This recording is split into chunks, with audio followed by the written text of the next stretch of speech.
आज की वीडियो में हम लोग करने वाले हैं random forest. So let us start. इसका डेफिनेशन देखते हैं। रैंडम फॉरेस्ट क्या होता है? Random forest is a machine learning algorithm that comes under supervised machine learning algorithm. Again ये एक सुपरवाइज्ड मशीन लर्निंग एल्गोरिथम के अंदर आने वाला मशीन लर्निंग एल्गोरिथम है which is called random forest. ये दोनों क्लासिफिकेशन एंड रिग्रेशन दोनों के टास्क में यूज हो सकता है। सुपरवाइज्ड मशीन लर्निंग एल्गोरिथम एक बार रिपीट कर लेते हैं क्या होता है। ये रिफर करता है ऐसे एल्गोरिथम्स को जिसपे मॉडल को जब ट्रेन करते हैं तो लेबल डेटा दिया जाता है। लेबल डेटा यानी कि दोनों इनपुट एंड आउटपुट वैल्यू दोनों दे दिया जाता है ट्रेनिंग के समय पर, ताकि मॉडल इनपुट और आउटपुट दोनों के डेटा से ट्रेन होता है।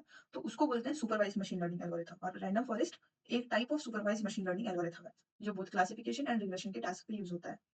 चलते हैं अब। हमने पहले पढ़ा है डिसीजन ट्री।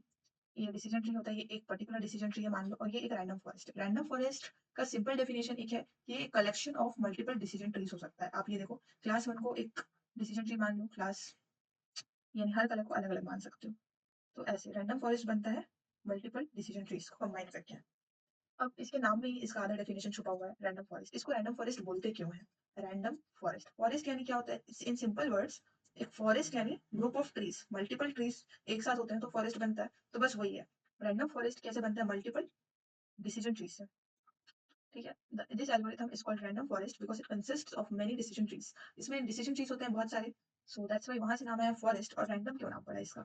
इसमें जो हर एक ट्री है, every tree in the decision tree is trained on a random set of data। जो entire data set है, जो पूरा का पूरा डेटा सेट हमने कहीं पर अगर इंपोर्ट कराया है तो उसका एक रैंडम पार्ट होगा, रैंडम डेटा सेट, सब डेटा सेट। उस पर एक ट्री ट्रेन होगा, सेकंड ट्री दूसरे रैंडम डेटा सेट पर ट्रेन होगा। तो ऐसे हर ट्री रैंडम डेटा सेट पर ट्रेन होता है।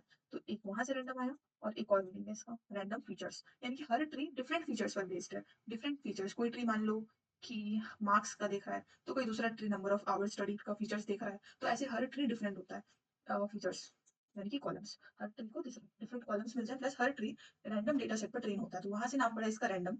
और फॉरेस्ट क्योंकि ये ग्रुप ऑफ ट्रीज है, डिसीजन ट्रीज है, तो इसीलिए ये बन गया रैंडम फॉरेस्ट। ऐसे सिंपल होगा अंडरस्टैंड करने में।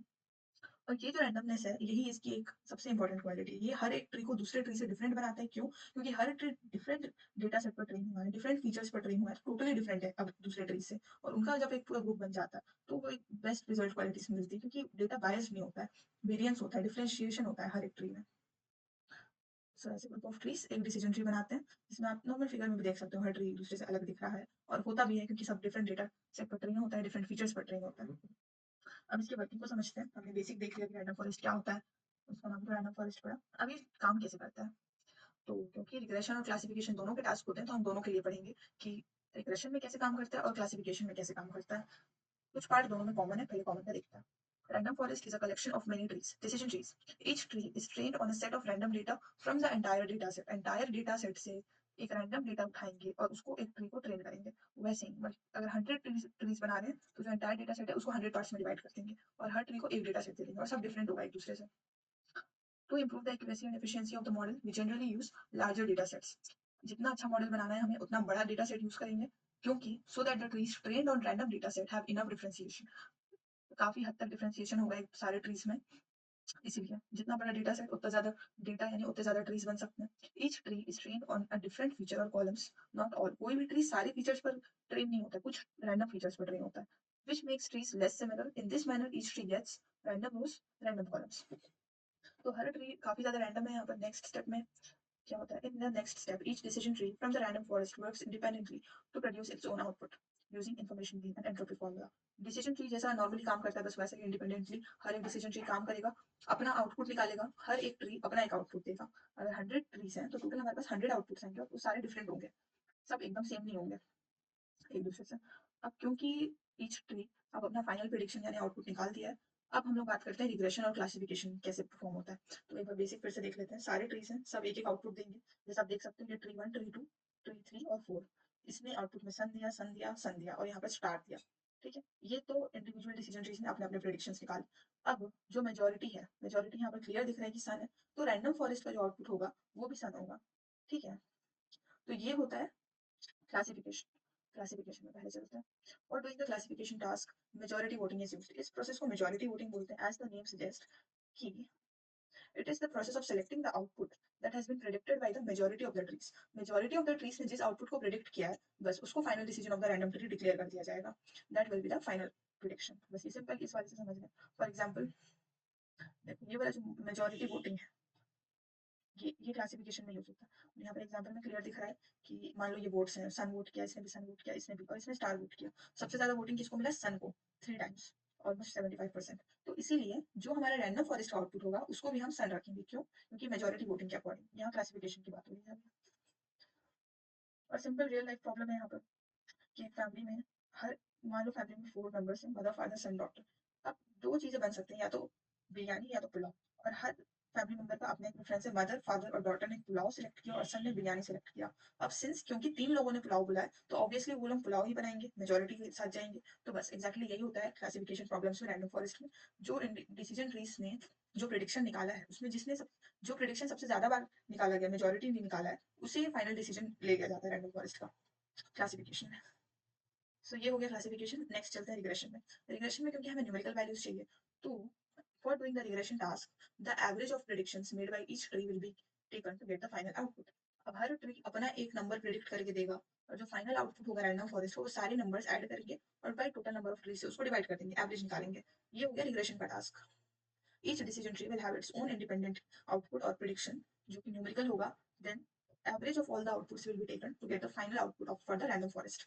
सारे decision trees की output का average लिया जाएगा और वो जो average आएगा वो random forest का prediction या output होगा, final output. For example, मान लो यहाँ पे 4 trees हैं, हर ट्री ने अपना एक प्रेडिक्शन निकाला. तो अब यहाँ पर हम लोग मेजोरिटी वोटिंग तो ले नहीं सकते क्योंकि नंबर्स बहुत ज्यादा डिफरेंट होंगे एक दूसरे से. तो रिग्रेशन में हम लोग एवरेज निकालेंगे. अब इन चारों को ऐड करके 4 से डिवाइड कर देंगे बिकॉज ये एवरेज का फॉर्मूला. तो ये रिजल्ट निकल कर आएगा 75.75. ये यहाँ का आउटपुट होगा, रैंडम फॉरेस्ट का आउटपुट होगा रिग्रेशन के टास्क के लिए. सो हमने वर्किंग देख लिया, सिंपल है काफी. नेक्स्ट चलते हैं. Benefits of random forest. Reduces overfitting. Overfitting क्या होता है? जब एक मॉडल इतना ज्यादा लर्न कर लेता है ट्रेनिंग डेटा से, उसने इतने अच्छे से उसे लर्न कर लिया कि अब न्यू डेटा सेट पर वो काम नहीं कर पा रहा है. उसने जो ट्रेनिंग के टाइम पे जो डेटा लिया है बस उसका ही वो आंसर प्रिडिक्ट कर पा रहा है.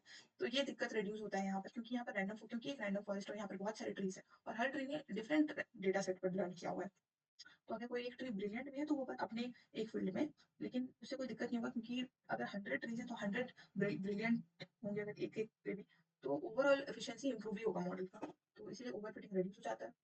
ऑब्वियसली यहाँ पर मल्टीपल डिसीजन ट्रीज हैं जो कि मोर एक्यूरेट होंगे ही एक सिंगल डिसीजन ट्री से. ये लार्ज डेटा सेट्स को भी हैंडल कर लेता है वेल, और ये नॉन लीनियर डेटा के साथ भी अच्छे से काम कर लेता है. अब नेक्स्ट है कोडिंग का पार्ट. कोडिंग हम गूगल को लैब करते हैं.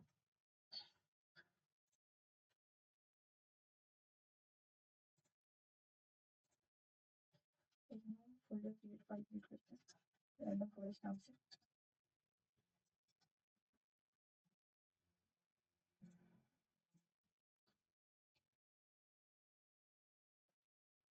फर्स्ट स्टेप में हम लोग इंपोर्ट कराएंगे necessary, import all the necessary libraries and packages.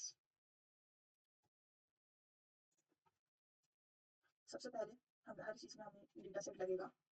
तो from SQL machine learning, famous machine learning library जो बिल्ट इन आता है पाइथन में, उसमें से बस हमें चीजें इंपोर्ट करानी है. तो डेटा सेट के लिए हम एसक्यूएल में जाएंगे. डॉट यूज करते हैं एक्सेस, कोई अंदर जाने के लिए. एसक्यूएल में गए उसके अंदर कहाँ जाना है? डेटा सेट वाले पार्ट में. उसके अंदर जाएंगे डेटा सेट्स में, वहां से इंपोर्ट करेंगे. अब कौन सा डेटा सेट हम यहाँ पे एरिस पे काम करेंगे. ये फेमस फ्लावर डेटा सेट है, इस पर काम करेंगे. नेक्स्ट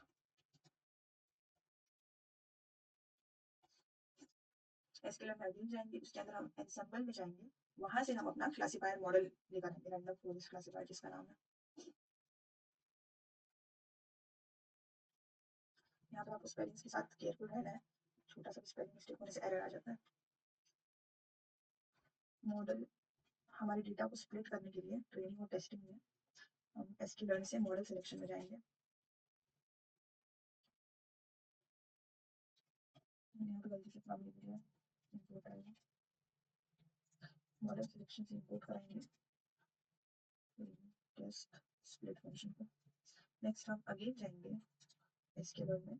अब मॉडल बन गया, डेटा सेट आ गया, सब हो गया. मॉडल काम कैसे कर रहा है वो कैसे पता चलेगा? उसके लिए हम मैट्रिक्स में जाएंगे और वहां से इंपोर्ट कराएंगे classification report. and as well as accuracy score. सही हो गया। नेक्स्ट ब्लॉक बनाते हैं। हर ब्लॉक बनाने के बाद उसको एक बार रन कर लेना चाहिए होता है। रैंडम जैसे कि मैंने बोला था स्पेलिंग मिस्टेक कर जाता है।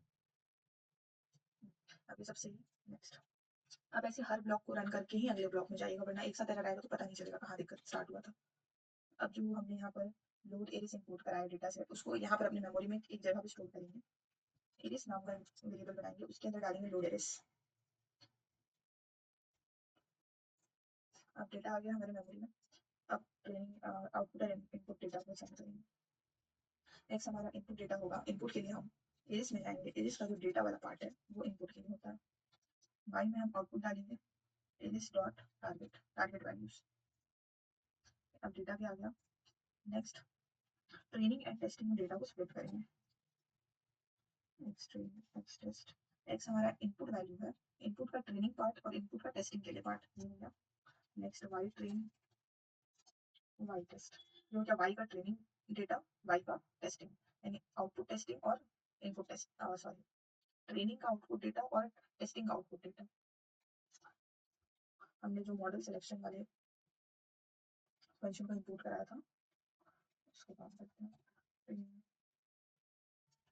Test split. अब इस फंक्शन में आएंगे, पैरामीटर्स डालेंगे एक्स वाई टेस्ट साइज, यानी कि ट्रेनिंग का जो ओवरऑल डेटा में ट्रेनिंग का डेटा कितना होगा, टेस्टिंग का सॉरी, यहाँ पर आप कुछ भी डाल सकते हो। मैं 0.3 डाल रही हूँ, यानी कि 30% डेटा ट्रेनिंग के लिए होगा, सॉरी 30% टेस्टिंग के लिए होगा और 70% ट्रेनिंग के लिए होगा। हम यहाँ पर रैंडम स्टेट को फिक्स कर देता है, कोई भी नंबर डाल सकते हैं। यहाँ पर 43 डाल दी मैंने, इसको भी रन करके देखते हैं, सब सही है। अब ये हो गया। अब मॉडल के एक मॉडल बनाते हैं क्लासिफायर, इसका नाम CLF रख देंगे। जो हमने रैंडम फॉरेस्ट क्लासिफायर इंपोर्ट कराया था उसका यहाँ पर मॉडल बनाएंगे क्लासिफायर। इसमें मैट्रिक्स में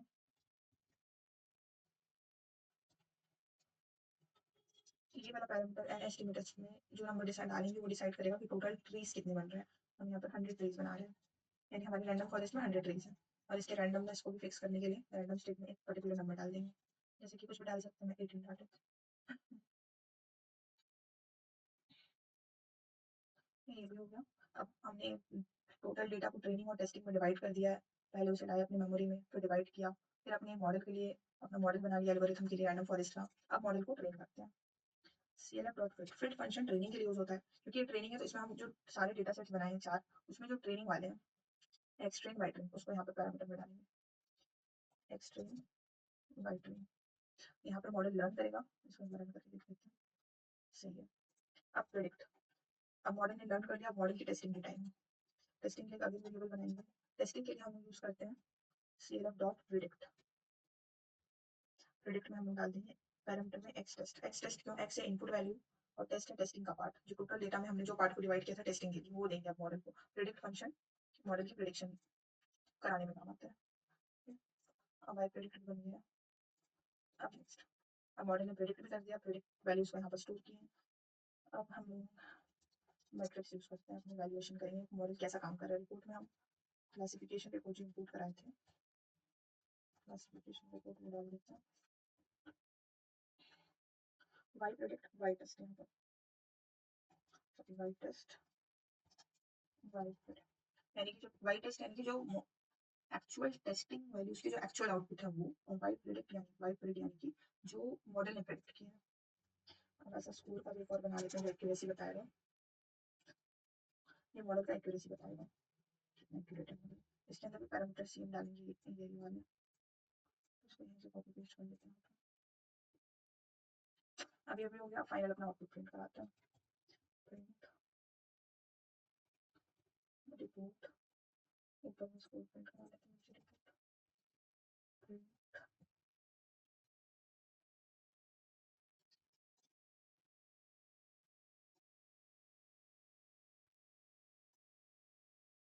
स्कोर हमारा पॉइंट में आता है तो उसको अच्छे से देखने के लिए, परसेंट में देखने के लिए हम इसको इंटू 100 कर देंगे। इसको प्रिंट कराते हैं। तो ये आ गया अपना रिपोर्ट। यहाँ पर एक्यूरेसी है 91.111 91.12% एक्यूरेसी है ओवरऑल मॉडल का। और एक क्लासिफिकेशन रिपोर्ट आ गई जो कंफ्यूजन मैट्रिक्स के थ्रू आता है। प्रिसिजन, रिकॉल, एवरेज स्कोर, सब कुछ आ गया इसमें। तो ये सिंपल सा कोडिंग था इसका। बस यहाँ पर एक चीज़ याद रखना है कि रैंडम फॉरेस्ट क्लासिफायर को कहाँ से इंपोर्ट कराना है, एसक्यूएल में एनसेम्बल में जाना है, वहाँ से रैंडम फॉरेस्ट क्लासिफायर का मॉडल मिलेगा। बाकी सब सारे सुपरवाइज्ड लर्निंग एल्गोरिथम्स को ऑलमोस्ट सेम ही रहता है, थोड़ा सा बस डिफरेंस होता है। ये हो गया, ये कोडिंग का पार्ट यहाँ पर एक्सप्लेनेशन दिया हुआ है मैंने। अब ये कहाँ काम आता है रैंडम फॉरेस्ट? मेडिकल डायग्नोसिस में, रिकमेंडेशन सिस्टम्स में, spam email detection, traffic and accident prediction, इन सब चीज़ों में तो कवर हो चुका है रैंडम फॉरेस्ट। काफी सिंपल एल्गोरिथम है ये, बस डिसीजन ट्री अच्छे से आता है तो रैंडम फॉरेस्ट इजीली हो जाएगा, because just a group of है रैंडम डिसीजन ट्री है ये रैंडम फॉरेस्ट। और सिंपल इसमें क्लासिफिकेशन रिग्रेशन भी कैसे होता है, सिंपल सा, मैट प्लॉट लिप का भी कोई यूज नहीं है यहाँ पर, एरेना बनता है इसमें, तो ये सिंपल सा है। Thank you.